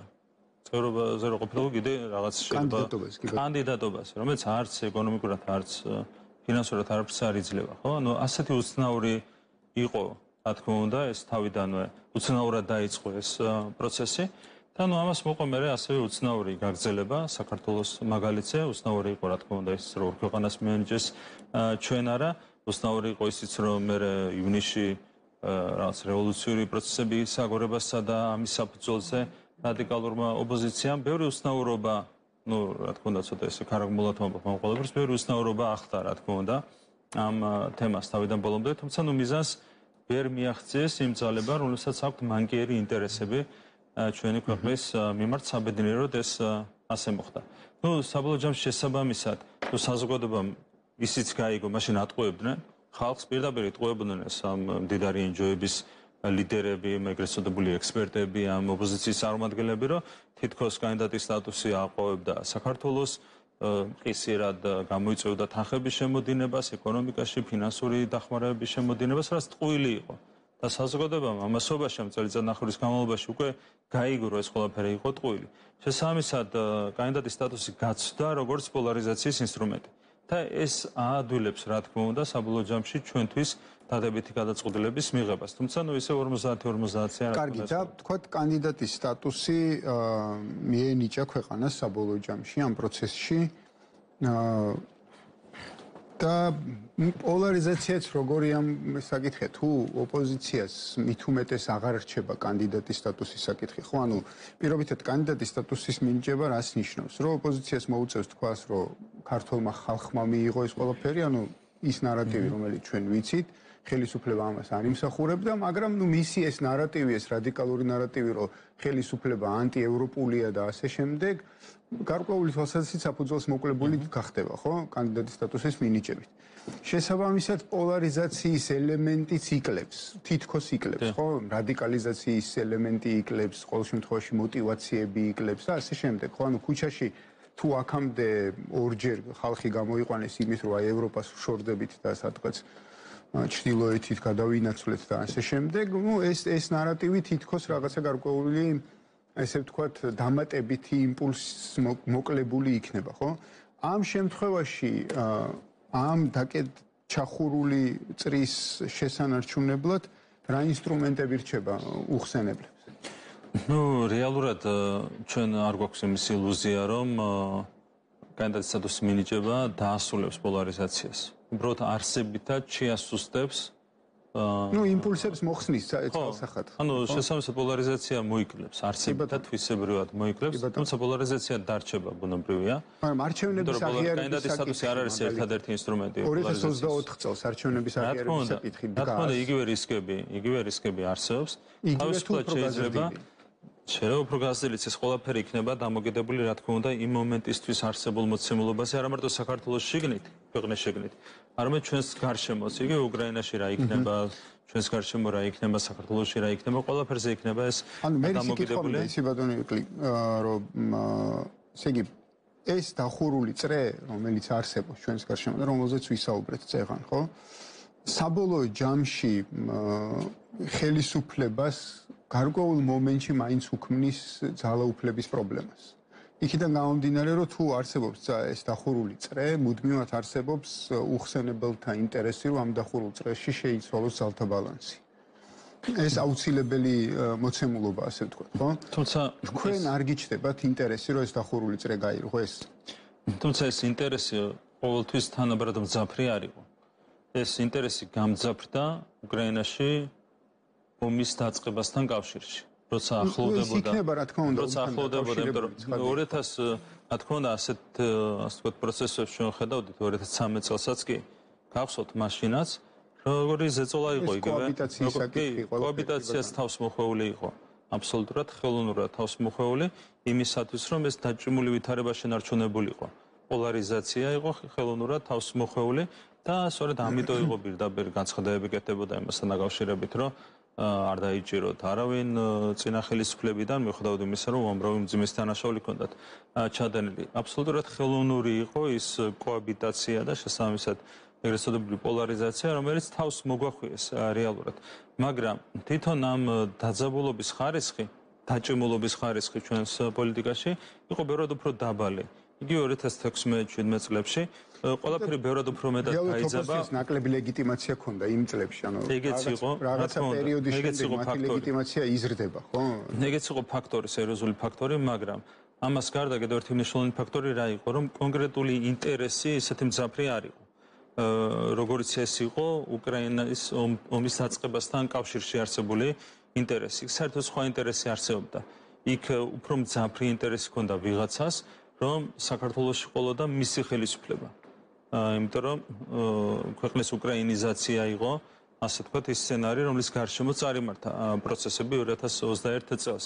და ორი ფაქტორი იყო, რა თქმა უნდა, მაშინ ახალი შესრულილი იყო ხელისუფლება და შესაბამისად ნაცმოძრაობას სხვა პრობლემები ჰქონდა და სირთულეების ერთი, მაგრამ ამასთან ერთად ეს კონკრეტული ინტერესიც ნაკლებად არსებობდა კონკრეტული თემის მიმართ, რაც გაჩნდა უკვე 2021 წელს, როცა ახლოვდებოდა უკრაინის ომი, რასაც 2021 წლიდან კი არა, 2020 წლიდან უკვე ღიად იყო საუბარი პოლიტიკურ წრეებში, საერთაშორისო დონეზე, რომ ეს ომი აუცილებლად მოხდებოდა. აი, სწორედ ამიტომ ვკითხულობ ახლა ამას ყველაფერს და ეს თემა რო დავხუროთ, ასე ვთქვათ. უჩნდება თუ არა მართლ გუნდს мотиваცია გაარღვიოს ეს წრე და დასრულდეს, ანუ ეს დიქოტომია დასრულდეს, რომელშიც მუდმივად ხდება, ასე ვთქვათ, მოდით ესე შევხედოთ. ქართული საზოგადოებისთვის ნაკლებად ლეგიტიმური პოლიტიკური ჯგუფების ლეგიტიმაცია. თუ არ ვიცი, თუ სწორად გამოვთქვი. კი, აბსოლუტურად. ჩვენ გვაქვს ოპტიმიზმის საფუძველი, ასე მგონია. მათ შორის ამას ვამბობ საერთაშორისო პოლიტიკური პროცესების პროგნოზის შრელში. ანუ მე ვფიქრობ, რომ მომდევნო წელიწად-ნახევრის განმავლობაში საერთაშორისო პოლიტიკური პროცესები წარიმართება სწორედ ამ ნორმალიზების სასარგებლოდ. მათ შორის დიდი იმედი გვაქვს, რომ ომი დასრულდება. არის საკმაოდ დიდი ალბათობა იმისა, რომ 2025 წლის დასაწყისისთვის მაინც დასრულდეს ომი და ეს რა თქმა უნდა დაამშვიდებს მთლიანად რეგიონს და მათ შორის ნორმალიზებისთვის, ზოგადი ურთიერთობების ნორმალიზებისთვის შექმნეს ძალიან კარგ საფუძველს. ეს არის ჩვენი ოპტიმიზმის საფუძველი. თავარია რომ ჩვენ ეს კრიტიკული რაღაც პერიოდი და შემდეგი წელიწად-ნახევარი კიდევ იქნება კრიტიკული არა მარტო საქართველოში, არა მარტო იმ კუთხით რომ არჩევნები გველოდება წინ, ხო? არამედ საერთაშორისო დონეზეც მგონია რომ კრიტიკული იქნება შემდეგი წელიწად-ნახევარი, მაგრამ ამას თუ გადავაგორებთ და დარწმუნებული ვარ რომ ყველა ერთად გადავაგორებთ, ამ შემთხვევაში აბსოლუტურად რეალურია ყველა კუთხით ურთიერთობების ნორმალიზება. თუ ის ინტერესიც აღარ იქნება რომ ჩვენ რაღაცაში ჩავერთოთ, მოხდეს იგივე ქვეყნის უკრაინიზაცია და მეორე მხრივ საქართველოშიც შიგნით გვექნება განსხვავებული პოლიტიკური სურათი უკვე საპარლამენტო არჩევნების შემდეგ. აქედან გამომდინარე ნორმალიზებისთვის ძალიან კარგი საფუძველი არსებობს. თუმცა ხშირად არსებობს ხოლმე ესეთი მოსაზრებაც აი იმ ეგრეთ წოდებული გლობალური ომის პარტიის შესახებ და უხსენებლების შესახებ, რომ თუ რომელიმე ერთ რეგიონში გარკვეულ წარუმატებლობას მიაღწევენ, მაშინ მეორე რეგიონში ხდება ხოლმე როგორც წესი ამის კომპენსირება და სხვაგან ცდილობა იმისა, რომ სხვაგან მოხდეს რაღაც. ხო, ან მაგალითად შესაძლოა ყარაბაღის საკითხი ამ ელემენტის მატარებელადაც კი წარმოიდგინოს ვიღაცამ და ასე შემდეგ, ხო? საინტერესო თემა არის. ცხადია, თუმცა დრო ცოტა გვჭირდება და კიდევ ჩვენ სწორედ ამიტომ გვჭირდება განსაკუთრებული სიფრთხილე, რომ ვართ ძალიან რთულ რეგიონში.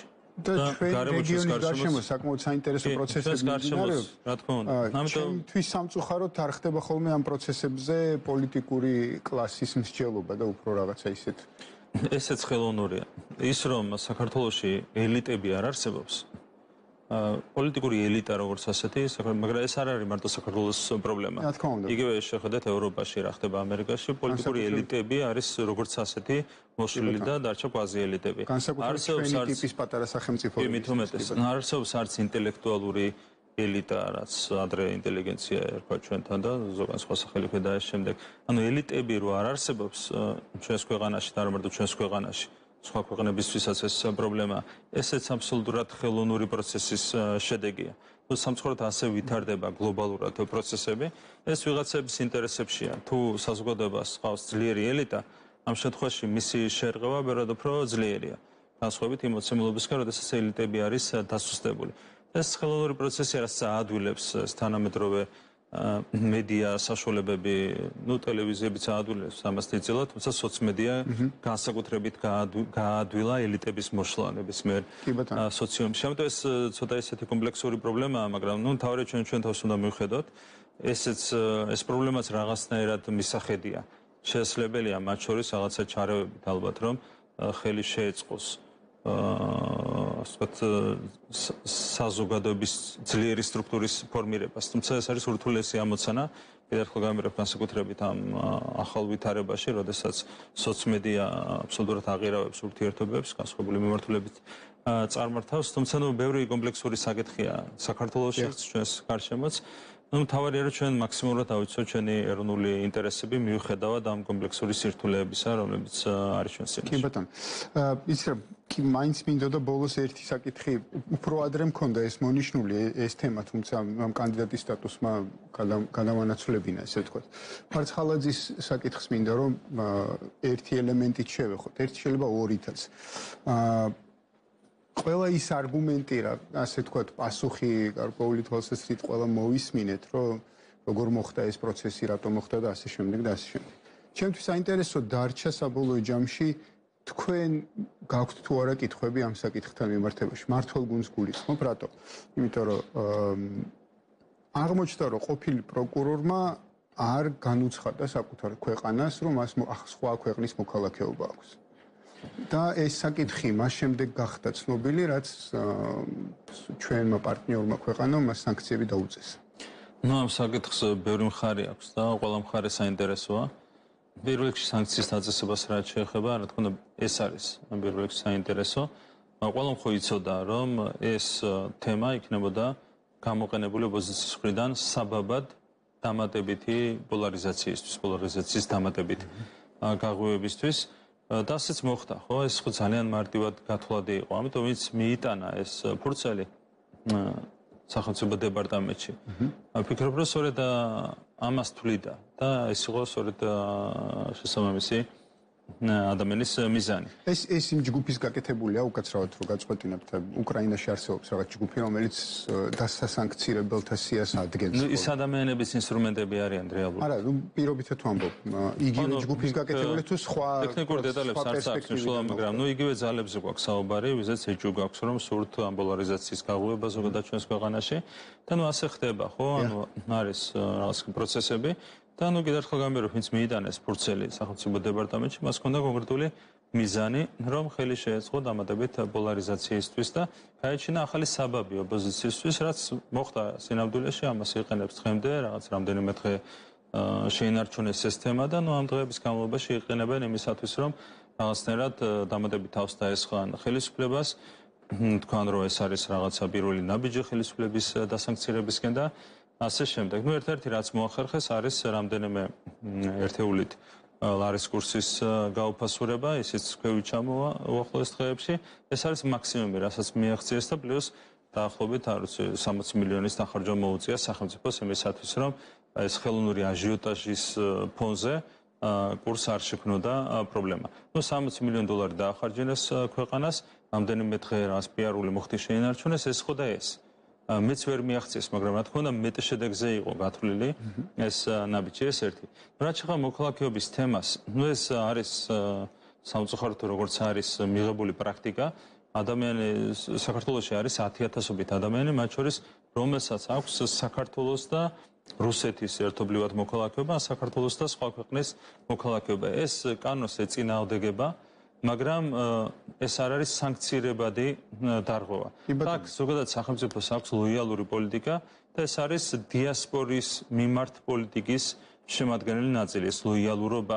აქედან გამომდინარე ხშირია შემთხვევები, როდესაც სახელმწიფო მკაცრად არ უყურებს, ასე ვთქვათ, შესაბამის მოვლენებს. არა, მე ამ შემთხვევაში არ გულისხმობ იმას, რომ სახელმწიფოს იქ არცად არ არის ესეთი როლი ცნობილი გახდა. ნახეთ, აი, მაგას ვამბობ ზუსტად. საინტერესო ნახეთ რა არის. ერთხარ ეს იყო ეროვნული ბანკის გადაწყვეტილება, რომელიც თავიდან ბოლომდე არის თავსებადი კონსტიტუციის მოთხოვნებთან. ეს გულისხმობს იმას, რომ არ შეიძლება საქართველოს მოქალაქე უდანაშაულობის პრეზუმპციის წინააღმდეგ დაისაჯოს. და მეორე მხარეს არის იუსტიციის სამინისტროს გადაწყვეტილება. ერთი გადაწყვეტილება იყო ფარცხალაძის ინტერესების საპირისპირო, პირიქით სასარგებლო, რომ მასზე როგორც მოქალაქესე არ ვრცელდება ის შეზღუდვები, რაც სანქციებით იყო გათვალისწინებული და მეორე მხარეს არის იუსტიციის სამინისტროს გადაწყვეტილება, რომელიც არის საზიანო ფარცხალაძის სუბიექტური ინტერესების სხვა, იმიტომ რომ მას უწყდება ამ გადაწყვეტილების საფუძველზე უნდა შეუწყდეს მოქალაქეობა. ერთ შემთხვევაში არის სასარგებლო, ფარცხალაძის სასარგებლო გადაწყვეტილება, მეორე შემთხვევაში ფარცხალაძის საზიანო გადაწყვეტილება. აქ თავარი ნიშანი ორივე გადაწყვეტილებისთვის რა არის? თვითონ ფარცხალაძეს რო ჩაეთვალა, რომ ეს მისთვის საზიანო, ის უარს იტყოდა რუსეთის მოქალაქეობაზე. ანუ მან არ თქვა საქართველოს რუსეთის მოქალაქეობაზე. თვითონ არ ჩათვეს ხო მისი გადასაწყვეტია, მაგრამ მე ვსაუბრობ თვითონ საზიანოც მისი პერსპექტივიდან არ არის ეთყობა. მე თვითონ ვსაუბრობ ხელისუფლების გადაწყვეტილების მოტივზე და მოტივაციაზე. ორივე შემთხვევაში ხელისუფლების ერთი და მეორე ორგანო, ეროვნული ბანკი და იუსტიციის სამინისტრო მოქმედებდა ერთადერთი მოტივით. ეს იყო კონსტიტუციის და კანონმდებლობის შესაბამისად მოქმედება. და ერთ შემთხვევაში ეს იყო სასარგებლო, მეორე შემთხვევაში იყო საზიანო, მაგრამ ორივე შემთხვევაში ეს იყო კონსტიტუციიდან გამომდინარე და კანონიდან გამომდინარე მოქმედება. თქვენ შეხედეთ, რას აკეთებს სალომე ზურაბიშვილი. სალომე ზურაბიშვილმა ჯერ განცხადება გააკეთა, სამჯერ შეცვალა, ანუ სამი სხვადასხვა გადაწყვეტილება გამოაცხადა სამ დღეში. ჯერ თქვა, რომ როგორც კი მიმართავდა იუსტიციის სამინისტრო, მაშინვე შეუწყვეტდა მოქალაქეობას, მერე თქვა, რომ არ შეუწყვეტდა ფარცხალაძეს მოქალაქეობას, ანუ გადაწყვეტილება გაახმოვანა და მესამე დღეს, როცა კრიტიკა წამოვიდა სხვადასხვა მხრიდან, უკვე თქვა, რომ მე ეს გადაწყვეტილება კი არ მივიღო, სამი თვე მაქვს და იმას დაუცდიო. სამჯერ სხვადასხვა განცხადება გააკეთა, რატომ? იმიტომ რომ სალომე ზურაბიშვილი კანონის დაცვის მოტივით კი არ მოქმედებს და კონსტიტუციის დაცვის მოტივით, ის მოქმედებს მხოლოდ პოლიტიკური მოტივით. ეს არის მისი დამოკიდებულება და ხელისუფლების ორგანოების დამოკიდებულება ეროვნული ბანკის, რომელიც არ არის დამოკიდებული გარე გავლენებზე და ასევე იუსტიციის სამინისტროს, ასე ვთქვათ, მიდგომა არის ის, რომ კონსტიტუცია და კანონი უნდა იყოს პირველ რიგში დაცული და კონსტიტუციას და კანონს უნდა მიიღო. ბატონო ეკლი, ნახეთ ეს რო იმას აქვთ. მე მესმის ერთის მხრივ გავიგე ის ახსნები, რომელიც უკავშირდებოდა ეროვნული ბანკის გადაწყვეტილებას. ამასთან ერთად არც იუსტიციის სამინისტროს არ ვთხოვ იმას, რომ რატო პრევენციულად რაღაცა არ მოიკულიათ, რაღაც არ ვიცი, თქვათ, რომ 7 წლის წინ, არ ვიცი, როდის მიიღო ბატონმა ოთარმა რუსეთის მოქალაქეობა. ამასაც არ ვთხოვ ამას ყველაფერს, ამას თავისი პროცედურული ვადები ჰქონდა და სავარაუდოდ ამ ვადებში იყო ეს ყველაფერი ჩამჯდარი. და მეტიც ანუ ის რომ ოთარ ფარცხალაძე მისარგებლა იმით და თავისი ქონება გადაუფორმა საკუთარ შვილს ამ ვადების გამოყენებაში აქაც ისეთი მომენტია შეგვიძლია ვედაოთ ხელისუფლებას იმაზე რომ მან საერთოდ მან ეროვნული ბანკის გადაწყვეტილება საერთოდ არ იყო დამოკიდებული ქონების მე ისე ვამბობ ანუ შეიძლება ვედაოთ შეიძლება დავაბრალოთ ხელისუფლებას რომ თქვენ ხელი შეუწყეთ იმას რომ ოთარ ეს გაეკეთებინა და ასე შემდეგ და ასე შემდეგ ესენი ყველაფერი ამ წუთას არ მაინტერესებს ამ წუთას ჩემთვის უფრო საინტერესოა ის, რომ ხელისუფლებას მართლ პარტიას უბრალოდ აქვს თუ არა გარკვეული უხერხულობა იმასთან დაკავშირებით, რომ მისი ყოფილი მთავარი პროკურორი უმალავს საკუთარ ქვეყანას, რომ სხვა ქვეყნის მოქალაქეობა აქვს, ასე ვთქვათ, და არეუბნება, რომ მას შემდეგ რაც მან ეს ყველაფერი გაკეთა, თან ეს ხო მთავარ პროკურორზე ლაპარაკი, ეს ხო ჩვეულებრივ მოქალაქეზე არ არის, რომელმაც შეიძლება კანონი არც იცოდეს ამ ტიპის მოთხოვნები რო არსებობს, ეგეც არ იცოდეს, რომ სხვა ქვეყნის მოქალაქეობის მიღებისას ის კარგავს საკუთარი ქვეყნის მოქალაქეობას და ასე შემდეგ და ასე შემდეგ და ამასთან ერთად ეს ელემენტიც რომ ქვეყანა რომლის მოქალაქეც ხდება მთავარი პროკურორი რბილად რო თქვათ არც თუ ისე მეგობრულად განწყობილიათ ამ ქვეყნის მიმართ ხო ანუ აი ეს ელემენტები ქმნის თუ არა თქვენთვის გარკვეულ უხერხულობას და საფუძველს იმისას რომ უფრო მეტად გაერკვეს თავად მართველი პარტია და გააგებინოს საკუთარ ამომრჩეველსაც რა შეასაქმე Ну, ოთარ ფარცხალაძე იყო 10 წლის წინ მთავარი პროკურორი. მას შემდეგ მას არავითარი საჯარო თანამდებობა არ უკავია და შესაბამისად ეს საჯარო სამსახურთან დაკავშირებული დამატებითი პასუხისმგებლობა მას არ აქვს. რაც შეეხება მოქალაქეობას, მოქალაქეობის მიმართ არის კონკრეტული სუბიექტური ინტერესი. ხო, შენ იღებ გარკვეულ პრივილეგიებს, როგორც ერთ ქვეყანაში, ასევე მეორე ქვეყანაში. მე მაგალითად ვიცოდი კონკრეტული ადამიანი, რომელიც სოციალურ დახმარებას იღებდა რუსეთში და სწორედ ამის გამო მიიღო რუსეთის მოქალაქეობა. შეინარჩუნა საქართველოს მოქალაქეობაც და არ შეუტყობინებია რატო? იმიტომ რომ რისკის ქვეშ დგები ასეთ დროს, რომ შეიძლება დაკარგოს შენ საქართველოს მოქალაქეობა. ამიტომ რისკის ქვეშ არ იყენებენ ადამიანები თავს კონკრეტული მაგალითი ვიცი ადამიანის, რომელიც ამას აკეთებდა წლების მანძილზე და მხოლოდ მოგვიანებით გაარისკა და მიიღო ნორმაგი მოქალაქეობა. ეს არ არის სანქცირებადი კანონდარღვევა, კი მართალია ადრე კონსტიტუციაში გვეწერა რომ არ შეიძლება იყო ორი ქვეყნის მოქალაქე, მხოლოდ ორმაგი მოქალაქეობა იყო განსხვავებული ინსტიტუტია. ეხლა კანონის დონეზე წერია რომ არ შეიძლება შეუტყობინებლად იყო ორი ქვეყნის მოქალაქე. ეს არ არის სანქცირებადი დარღვევა. და პლუს ანუ ოთარ ფარცხალაძე არ იყო 10 წლის განმავლობაში აღარ იყო საჯარო სამსახურში. ნუ ეს შესაბამისი მოქალაქის საქმეა. და რაც შეეხება ხელისუფლებას, მისი საქმეა, როცა გამოავლენს უკვე შესაბამის ასე ვთქვათ კანონთან შეუსაბამო მოცემულობას მიიღოს ზომები, რაც მოხდა კიდეც იუსტიციის სამინისტროს მხრიდან. ესეთი საკითხით და მოდით დავამთავროთ დღევანდელი გადაცემა, თორე ძალიან გაგვიგზავნა საუბარი.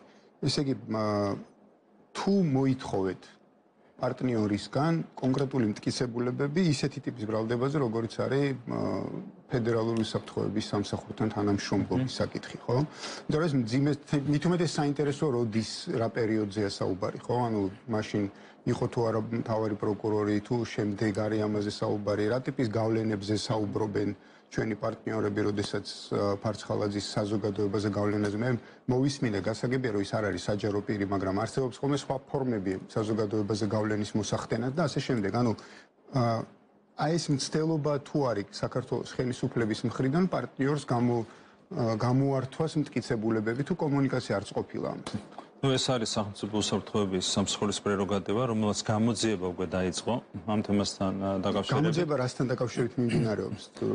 გამოძიება ზოგადად ანუ საჯარო სივრცეში როცა ჟღერდება, ბრალდება, და ამ შემთხვევაში საჯარო სივრცეში გაჟღერდა ეს ბრალდება, სანქციის სახით გაჟღერდა მეტ უმეტეს. ოთარ ფარცხალაძის მიმართ ამის საფუძველზე, ანუ საჯარო ინფორმაციის საფუძველზე დაიწყო გამოძიება ამ ფაქტის დასადგენად მათ შორის, რომ არის თუ არა რეალურად ასეთი კავშირი და კონკრეტული მუხლის საფუძველზე დაიწყო ეს ყველაფერი. და რაც შეეხება თვითონ საგამოძიებო მოქმედებებს, მათ შორის მტკიცებულების გამოთხოვას, ეს არის საგამოძიებო პროცედურის აუცილებელი შემადგენელი ნაწილი. შესაბამისად, რა თქმა უნდა, სახელმწიფო უსაფრთხოების სამსახური ამ გამოძიების ფარგლებში მიმართავს ბუნებრივი შესაბამის სტრუქტურებს. წესით უკვე უნდა იყოს მიმართვა გაგზავნილი. წესით, ანუ პირველივე დღეს უნდა გაგზავნილიყო ალბათ ეს მიმართვა. ეს არის ჩემი ლოგიკა, მე უბრალოდ არასორი იქნება, რომ მე წინ ასე რაღაცა ჩავიხედო. მიუხედავად იმისა, რომ აღმასრულებელი სტრუქტურის ქვეშ არის და აღმასრულებელი სტრუქტურა ზოგადად მმართველი პოლიტიკური გუნდის ნაწილია, ამის მიუხედავად არასორი იქნება, რომ ხომ მე ცალკე მოვითხოვო კონკრეტულ ნაბიჯებთან დაკავშირებით ინფორმაცია, მაგრამ ლოგიკურად რომ გავყვეთ გამოძიების ლოგიკას, პირველივე დღეს უნდა იყოს ეს მოთხოვნა გაგზავნილი. პოლიტიკურ კითხვას დაგისვამთ მაშინ. ის რაც მოსამართლეებთან დაკავშირებით ვიხილეთ, იქიდან გამომდინარე თუ გაქვთ მოლოდინი რომ მიიღებთ რაიმე, მიიღებს თუნდაც საგამოძიებო მე წინ არ გავუსწრებ მოვლენებს. გარკვეულ ინფორმაციას. ხო, მოსამართლეების შემთხვევაში ძიმე შედეგი მივიღეთ. და შედეგი იყო რა, რომ ფაქტობრივად აღიარებული იქნა, რომ არავითარ მტკიცებულება არ არსებობდა. პირდაპირ ითქვა, რომ საჯარო წყაროებზე დაყრდნობით დე ფაქტო სანქცია შეუფარდეს 4 მოსამართლეს, ერთს ყოფილს და 3 მოქმედს. რაც წარმოუდგენელი რამე, ხა იურისპრუდენციაში ოდნავ ერკვევა, უბრალოდ წარმოუდგენელია, როგორ შეიძლება თუნდაც ავიზო შეზღუდვა, რომელიც არის შედარებით რბილი ფორმა, ამოქმედო კონკრეტული მტკიცებულების გარეშე. და როგორ შეიძლება ეს ასე გაასაჯარო მით უმეტეს. საბოლოო ჯამში ჩვენ როცა მოვითხოვეთ მაშინ მტკიცებულები, პირდაპირ თქვა რეალურად, რომ საჯარო წყაროებიდან და მედიაზე იყო პირდაპირ მითითება, როგორ შეიძლება გაზეთში და ეს ნოტარ მელაძის შოუში ნანახიდან შენს ასეთი შეზღუდვები დაუწესო მოსამართლეებს, უბრალოდ არ შეიძლება. ანუ ცუდი მაგალითი გვაქვს და ნახოთ ასეთი მაგალითი იგივე გამეორდება თუ არ გამეორდება, ამას გვიჩვენებს. რაში მდგომარეობს კეთილსინთეზური პარტნიორობა? ჩვენ ზოგადად ვითხოვთ, რა თქმა უნდა, ყველაფერში სამართლიანობას. რა თქმა უნდა, მას ყოველთვის ვითხოვთ და პრინციპული ვართ ამ ყველაფერში. და რა თქმა უნდა, ასე გაგრძელდება ჩვენი მხრიდან მოქმედება. სადაც სიტყვაზე მტკიცებულება არის საჯარო, იქ მოვითხოვთ მტკიცებულებას. სადაც ვიღაცა ისჯება ჩვენი მოქალაქე მტკიცებულების გარეშე, იქ ამ საკითხსაც დავსვათ ხოლმე, გონებრივია ხმამაღლა. ასეთი ფაქტები, როცა მტკიცებულების გარეშე იქ მოსამართლეებს, მით უმეტეს მოქმედ მოსამართლეებს რეალურად ჭიან და ეს შემდეგ ჩვენთვის არის მიუღებელი და ამაზე ხმამაღლა საუბრობთ ხოლმე, მე ვიღაცები გამოდიან ამას ანტიდასავლურ განცხადებებს უწოდებენ, მაგრამ სინამდვილეში ეს არის სუვერენიტეტის დაცვა და ჩვენი მოქალაქეების დაცვა. ასეთ ვარ ვიმოქმედებთ. რა თქმა უნდა, სახელმწიფოებრივი შენარჩუნება გაგვჭირდება. სულ ბოლო კითხვა, გვაქვს ამის რესურსი? გულისხმობ იმის, რომ დავიცვათ ჩვენი ინტერესი, იმიტომ რომ ჩვენ ნახეთ ერთი პრეცედენტი მოსამართლეებთან მიმართებაში, შემდეგ ნახეთ ფარცხალაძესთვის დაწესებული სანქციები, ანუ რეალურად აქამდე რაღაცა ლეგიტიმაციებს იშველიებდნენ ხოლმე ჩვენი პარტნიორების სანქციებისთვის, მაგრამ თავისთავად ის, რომ სანქციის პრეცედენტი უკვე არსებობს, გულისხმობს იმას, რომ შესაძლებელია გაფართოვდეს ამ სანქციათა მოქმედების არეალი, ესე ვთქვათ, პერსონალიები დაემატოს ამაში, იმის მიხედვით რამდენად ვიქნებით ადეკვატურნი მათი მოთხოვნების მიმართ და გვაქვს რესურსი, რომ ეს ჩვენი სუვერენიტეტია ესე დავიცვათ. ამ ორივე შემთხვევაში საქმე ეხება ამერიკის შეერთებულ შტატებს, ხო? რომ ორივე გადაწყვეტილება გამოცხადებული იქნა თუ გავითვალისწინებთ მსოფლიოს საფინანსო ინსტიტუციების მოქმედებას, ძირითადად ამერიკის შეერთებული შტატები არიან ხოლმე სანქციების ავტორი.